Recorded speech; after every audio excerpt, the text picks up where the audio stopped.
Shalom, selamat sore. Perkenalkan, nama saya John Pakpahan. Hari ini hari Jumat, tanggal 28 Januari tahun 2022. Pada saat ini saya akan bicara dengan tema kebohongan Abu Sofyan kepada Raja Heraklius. Saya ulangi sekali lagi. Pada saat ini saya akan bicara dengan tema kebohongan Abu Sofyan kepada Raja Heraklius. Mari kita mulai. Kebohongan Abu Sofyan kepada Raja Heraklius. Kitab Sahih Bukhari, kisah Abu Sofyan bertemu dengan Raja Heraklius, kitab Permulaan Wahyu, hadis nomor 7. Pembahasan kali ini akan dibahas seputar hadis ke-7 yang menceritakan tentang kisah Abu Sofyan bertemu dengan Raja Heraklius. Hadis ke-7 tersebut adalah sebagai berikut.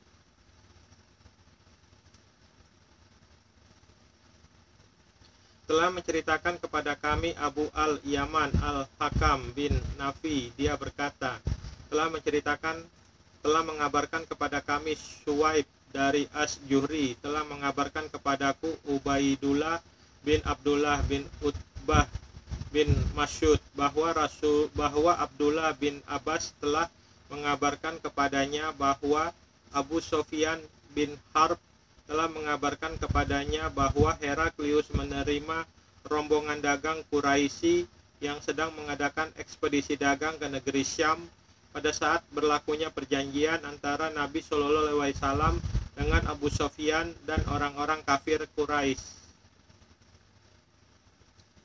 Saat singgah di Ilya, mereka menemui Heraklius atas undangan Heraklius untuk diajak dialog di majelisnya, yang saat itu Heraklius bersama dengan para pembesar-pembesar negeri Romawi. Heraklius berbicara dengan mereka melalui penerjemah.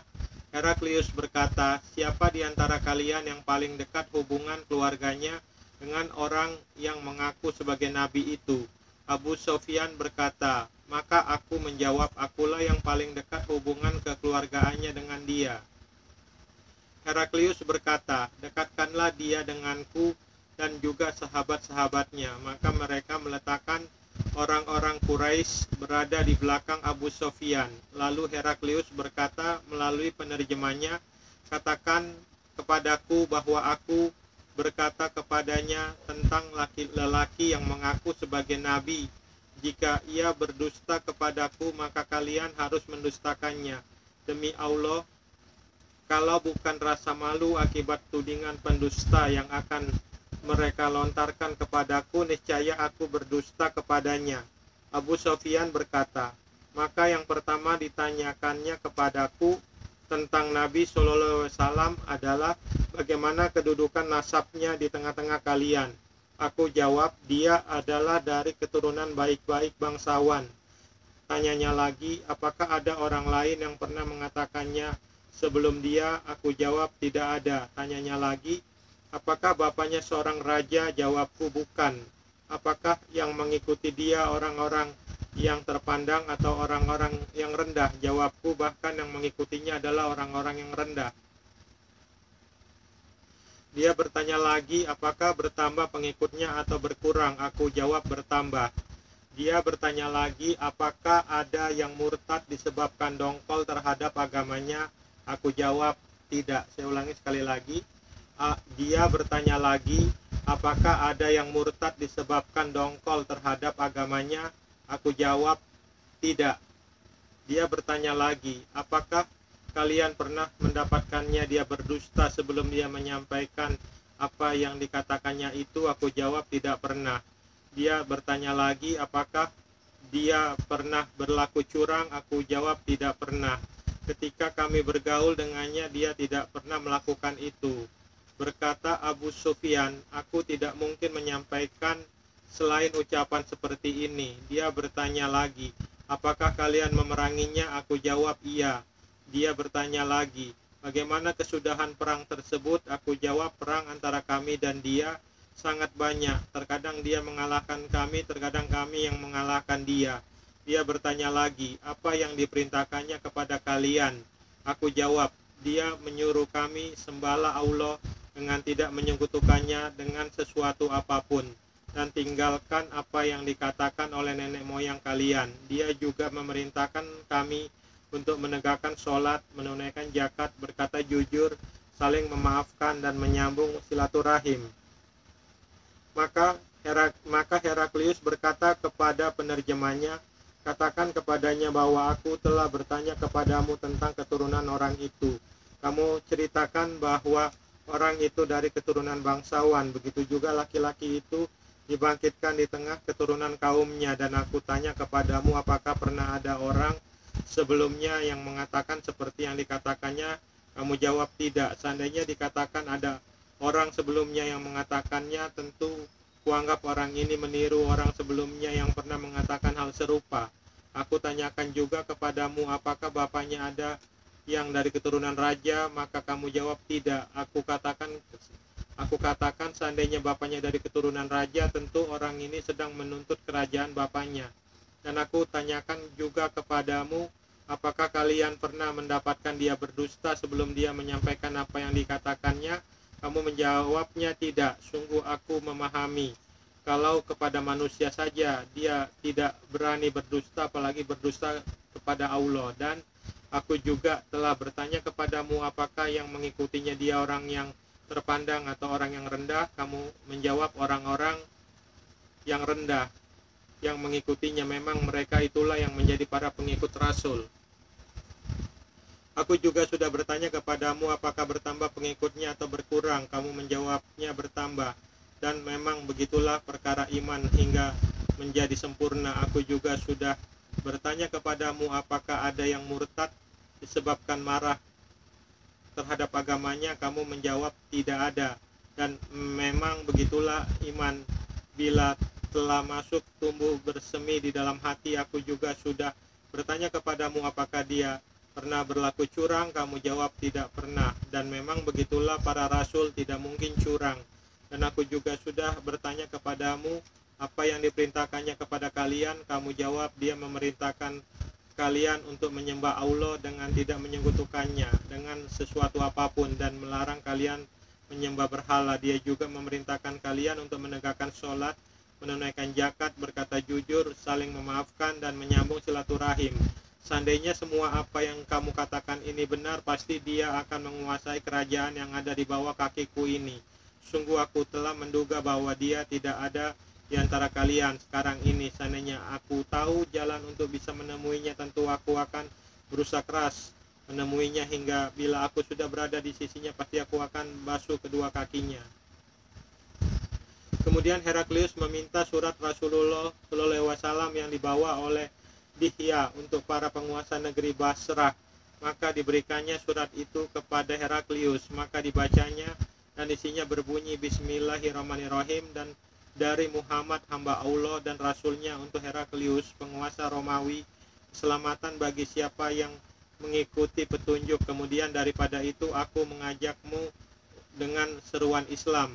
Masuk Islamlah kamu, maka kamu akan selamat. Allah akan memberi pahala kepadamu 2 kali. Namun jika kamu berpaling, maka kamu menanggung dosa rakyat kamu. Dan hai ahli kitab, marilah berpegang pada suatu kalimat ketetapan yang tidak ada perselisihan antara kami dan kamu, bahwa tidak kita sembah kecuali Allah, dan tidak kita persekutukan dia dengan sesuatu pun, dan tidak pula sebagian kita menjadikan sebagian yang lain sebagai Rab selain Allah.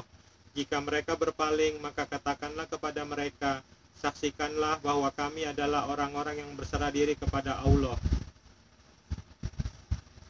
Abu Sufyan menuturkan, setelah Heraklius menyampaikan apa yang dikatakannya dan selesai membaca surat tersebut, terjadilah hiruk-pikuk dan suara-suara ribut sehingga mengusir kami.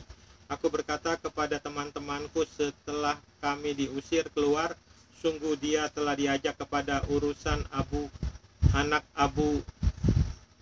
Aku berkata kepada teman-temanku setelah kami diusir keluar, sungguh dia telah diajak kepada urusan anak Abu Kabsyah. Heraklius mengkhawatirkan kerajaan Romawi. Pada masa itu pun aku juga khawatir bahwa Muhammad akan berjaya. Sampai akhirnya perasaan itu hilang setelah Allah memasukkan aku ke dalam Islam, dan adalah Ibnu An-Nasyur, seorang pembesar Ilya, dan Heraklius adalah seorang uskup agama Nasrani. Dia menceritakan bahwa pada suatu hari ketika Heraklius mengunjungi Ilya, dia sangat gelisah, berkata sebagian komandan perangnya, "Sungguh kami mengingkari keadaanmu." Selanjutnya kata Ibnu Nasyur, Heraklius adalah seorang ahli nujum yang selalu memperhatikan perjalanan bintang-bintang. Dia pernah menjawab pertanyaan para pendeta yang bertanya kepadanya pada suatu malam, "Ketika saya mengamati perjalanan bintang-bintang, saya melihat Raja Khitan telah lahir. Siapakah di antara umat ini yang di Khitan?" Jawab para pendeta, "Yang berkhitan hanyalah orang-orang Yahudi. Janganlah Anda risau, karena orang-orang Yahudi itu perintahkan saja ke seluruh negeri dalam kerajaan Anda supaya orang-orang Yahudi di negeri tersebut dibunuh." Ketika itu dihadapkan kepada Heraklius seorang utusan Raja Bani Ghassan untuk menceritakan perihal Rasulullah SAW. Setelah orang itu selesai bercerita, lalu Heraklius memerintahkan agar dia diperiksa apakah dia berkhitan ataukah tidak. Usai diperiksa, ternyata memang dia berkhitan. Lalu diberitahukan orang kepada Heraklius. Heraklius bertanya kepada orang tersebut tentang orang-orang Arab yang lainnya, "Dikhitankah mereka atau tidak?" Dia menjawab, "Orang Arab itu dikhitan semuanya." Heraklius berkata, "Inilah raja umat, sesungguhnya dia telah terlahir." Kemudian Heraklius berkirim surat kepada seorang sahabatnya di Roma yang ilmunya setaraf dengan Heraklius untuk menceritakan perihal kelahiran Nabi Muhammad SAW.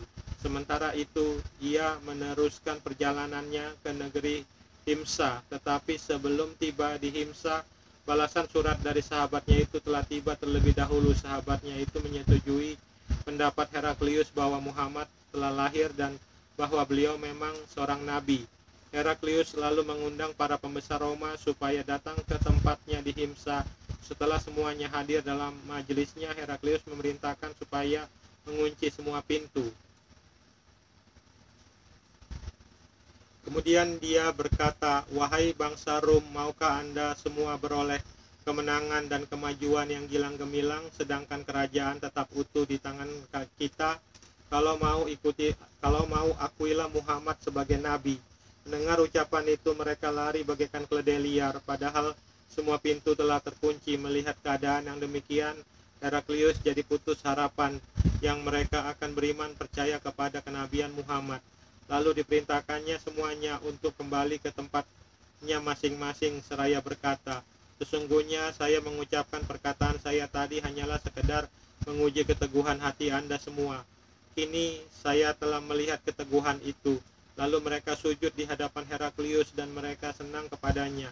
Demikianlah akhir kisah Heraklius, telah diriwayatkan oleh Salih bin Kaisan dan Yunus dan Mamar dari As-Syuri. Ini penjelasan saya terhadap hadis yang menceritakan kisah Heraklius dan Abu Sofyan. Ini penjelasan dari saya yang terhadap hadis yang menceritakan kisah Raja Heraklius dan Abu Sofyan. Keterangan dari John Pakpahan, dia Heraklius bertanya lagi, "Apakah ada yang murtad disebabkan dongkol terhadap agamanya?" Aku, Abu Sofyan, jawab, "Tidak ada." Saya ulangi sekali lagi. Dia Heraklius bertanya lagi, "Apakah ada yang murtad disebabkan dongkol terhadap agamanya?" Aku, Abu Sofyan, menjawab, "Tidak ada."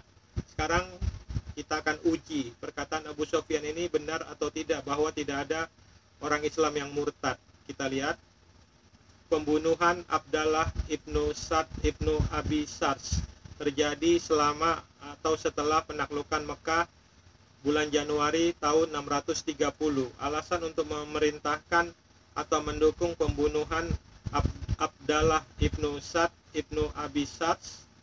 Pembunuhan Abdallah ibnu Sa'd karena dia menjadi dan murtad, meninggalkan Islam dan melarikan diri ke Mekah.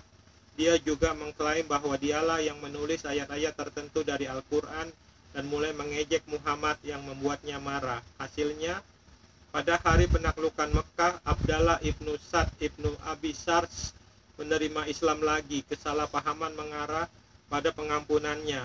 dia dibawa ke hadapan Muhammad dan menawarkan kesetiaannya. Muhammad mengangkat tangannya untuk menunjukkan bahwa para pengikutnya harus membunuhnya, tetapi kaum muslimin mengira dia memaafkannya. Dia berkata, "Tidakkah ada orang bijak di antara kamu yang akan membelanya ketika dia melihat bahwa aku telah menahan tanganku untuk menerima kesetiaannya dan membunuhnya?"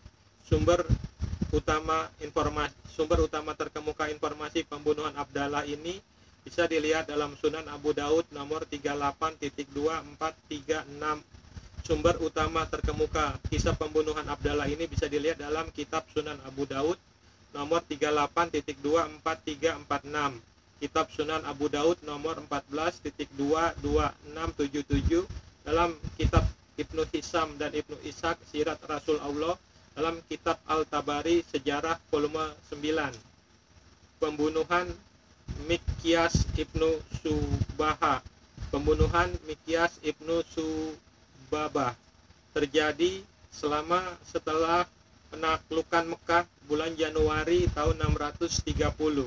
Alasan untuk memerintahkan atau mendukung pembunuhan Mikyas membunuh seorang muslim yang secara tidak sengaja membunuh saudaranya dan melarikan diri ke Mekah dan menjadi murtad dengan memeluk kemusyrikan.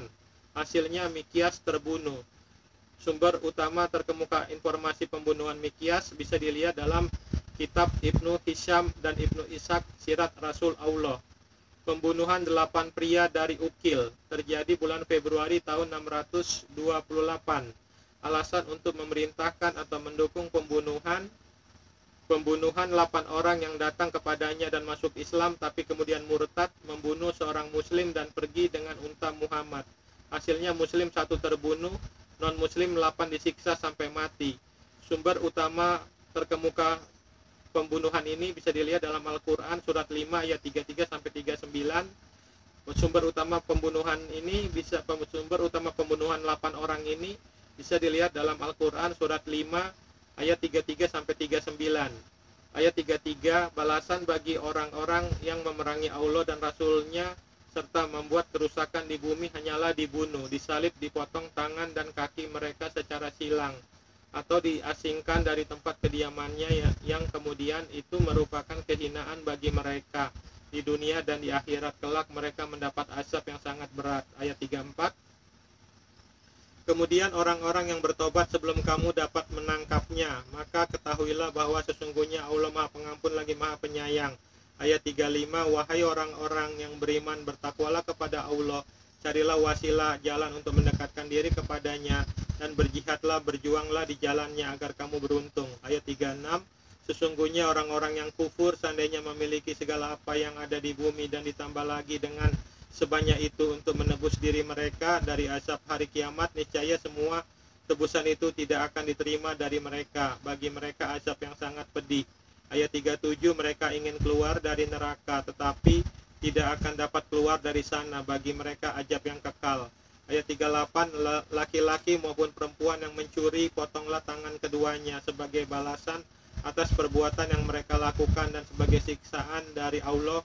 Allah Maha Perkasa lagi Maha Bijaksana. Ayat 39, maka siapa yang bertobat setelah melakukan kejaliman dan memperbaiki diri, sesungguhnya Allah menerima tobatnya, sesungguhnya Allah Maha Pengampun lagi Maha Penyayang. Pembunuhan 8 orang tadi bisa juga dilihat dalam kitab Sahih Bukhari. Pembunuhan 8 orang tadi bisa juga dilihat dalam kitab Sahih Bukhari nomor 1.24.234, kitab Sahih Bukhari nomor 5.259.2505, kitab Sahih Bukhari nomor 7.271.2623 dan banyak lagi. Sekarang kita lihat Alkitab Yohanes 8 ayat 44. Kita lihat Alkitab Yohanes 8 ayat 44. Iblislah yang menjadi bapakmu dan kamu ingin melakukan keinginan bapakmu. Ia adalah pembunuh manusia sejak semula dan tidak hidup dalam kebenaran. Sebab di dalam dia tidak ada kebenaran. Apabila ia berkata dusta, ia berkata atas kehendaknya sendiri, sebab ia adalah pendusta dan bapak segala dusta. Kita lihat Alkitab 1 Yohanes 2 ayat 21. Aku menulis kepadamu bukan karena kamu tidak mengetahui kebenaran, tetapi justru karena kamu mengetahuinya dan karena kamu juga mengetahui bahwa tidak ada dusta yang berasal dari kebenaran. Kita lihat Alkitab, Amsal 19 ayat 28, saksi yang tidak berguna mencemoohkan hukum dan mulut orang fasik menelan dusta. Dari Ummu Kulsum bin Uqbah bin Abu Muaid RA bahwasanya ia mendengar Rasulullah SAW bersabda, bukanlah termasuk pendusta orang yang mendamaikan pihak-pihak yang sedang bertikai, orang yang berkata demi kebaikan dan orang yang membangkitkan mengingatkan kebaikan. Hadis riwayat Muslim, hadis nomor 4717. Namun ada kondisi-kondisi tertentu di mana perkataan yang mengandung dusta masih diperbolehkan. Imam As-Juhri, perawi hadis di atas, mengemukakan, Ibnu Syihab As-Zuhri berkata, saya tidak pernah mendengar diperbolehkannya dusta yang diucapkan oleh manusia kecuali dalam 3 hal, yaitu 1. Dusta dalam peperangan, 2. Dusta untuk mendamaikan pihak-pihak yang sedang bertikai, 3. Dusta suami terhadap istri atau istri terhadap suami untuk meraih kebahagiaan atau menghindari keburukan. Hadis riwayat Muslim nomor 4717. Hadis yang menceritakan percakapan Abu Sofyan dengan Heraklius yang bertanya, adakah orang Islam yang murtad dari agamanya adalah bohong dan dusta besar belaka. Abu Sofyan berbohong kepada Heraklius ketika ditanya apakah ada yang murtad disebabkan dongkol terhadap agamanya. Heraklius menjawab tidak ada. Ternyata Heraklius bertanya apakah ada yang murtad disebabkan dongkol terhadap agamanya. Abu Sofyan menjawab tidak ada. Ternyata ada orang-orang Islam yang murtad dari Islam, keluar dari Islam, seperti Abdallah ibnu Sa'd ibnu Abisars, Mikyas ibnu Subabah, dan 8 pria dari Ukil yang murtad dari Islam lalu dibunuh. Dan Islam mengizinkan berbohong dalam 3 hal, dalam peperangan, mendamaikan orang yang bertikai, dan suami istri. Jadi Abu Sofyan membohongi Raja Heraklius. Terima kasih, Shalom, Tuhan Yesus Kristus memberkati.